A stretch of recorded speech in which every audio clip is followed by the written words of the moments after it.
Hey guys, I was scrolling through Pinterest again and I stumbled on this concert hall design that basically whispered, "Bet you can't model me in Revit," and obviously, I accepted the challenge.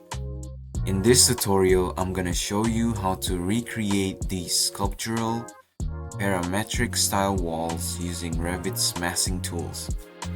You'll see my workflow for both conceptual massing and how to make it actually usable in a project.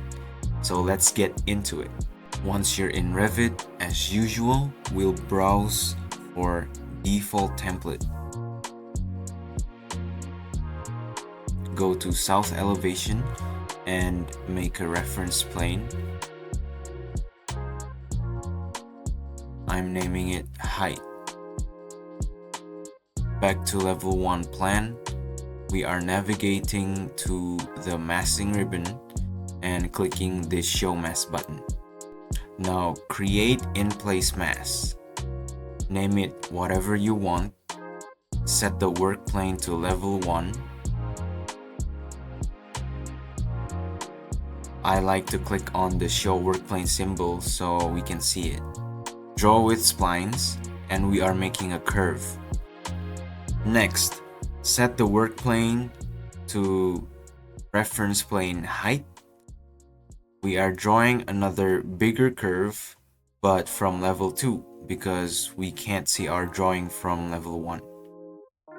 We are drawing with splines again.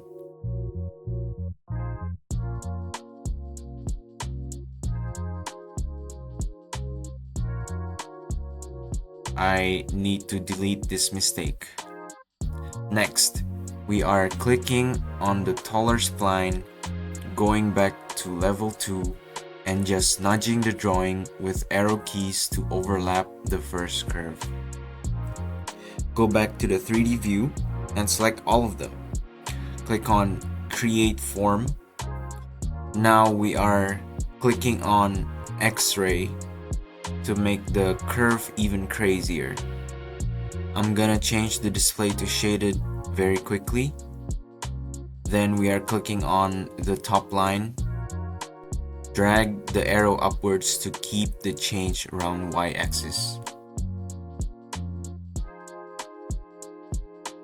Press escape multiple times until the arrow is gone. Then we are clicking on this point. Drag the up arrow downwards again to change the shape. Basically, now we are just trying to replicate the shape of the organic wall.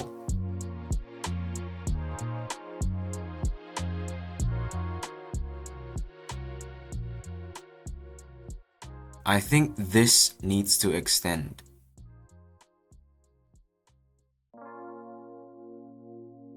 Looks good. Now select all of them and turn off X-ray. Click Finish Mass. Ignore the warning. Navigate back to the massing ribbon and find the wall by face button. Click on it and click on the mass. Turn off the mass visibility. Because it didn't work, I used the shortcut HH while selecting the wall to hide it temporarily. After that, I'm hiding the mass in view just by element. And exit the temporary hide view with the shortcut HR. Now I'm gonna change the wall material. Navigate the wall properties and click Edit Type. We are duplicating the wall type and renaming it with whatever you want. Then click on Edit Structure. We are changing the material here by clicking on the 3 dots and searching for wood. I think this wood planks will do okay for an example. Click OK. OK.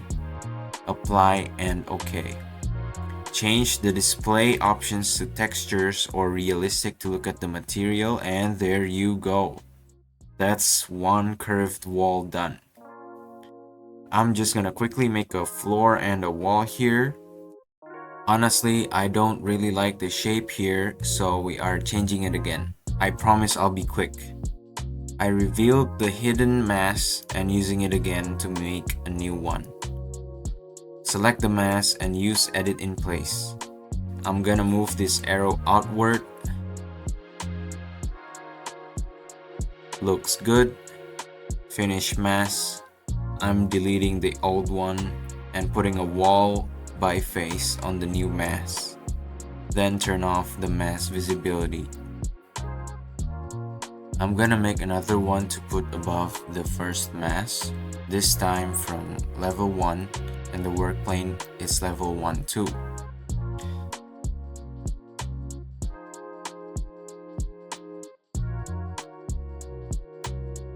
Then set the work plane to level 2, and we are drawing from level 2. Use splines again. Remember to temporarily turn off the auto snap with shortcut SO. Then we are selecting the bigger curve and nudging it to move it closer to the first curve. Now, go to 3D view, hold Ctrl and select both curves and click on the Create Form button. Now, I'm switching between South Elevation and 3D view to edit the shape. We are just using the arrows from the X-ray vision to edit the shape. I'm gonna make this part quick.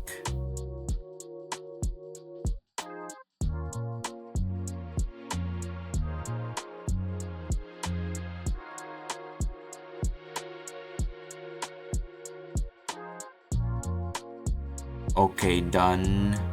Select the form and turn off the X-ray and finish mask. Then we are going to the south elevation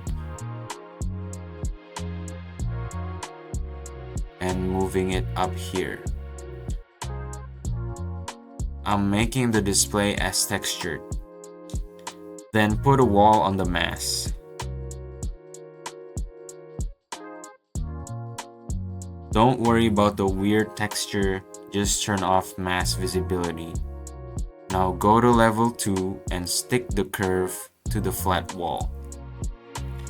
Looks good. Now go back to south elevation and copy level 2 to make level 3. That's where we are putting a floor on the second curve. Go to architecture, select floor, set the work plane to level 3. Now we are using this pick lines button to select the inner curve and just connect the ends together with a line.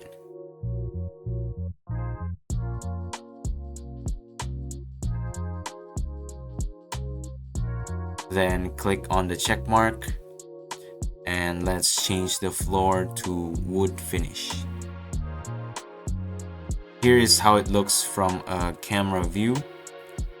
And using the shortcut PT, I'm gonna paint the curve with this wood paint I got from the Enscape material library. Here's what it looks like on Enscape. And there you go. That's how I turn a Pinterest daydream into an actual Revit model. You can play around with the curves, materials, and scale to fit your own project. If you enjoyed this and want more weird Pinterest finds turned into Revit tutorials, hit that like button, drop a comment, and subscribe so you don't miss the next one. Until then, keep modeling weird stuff.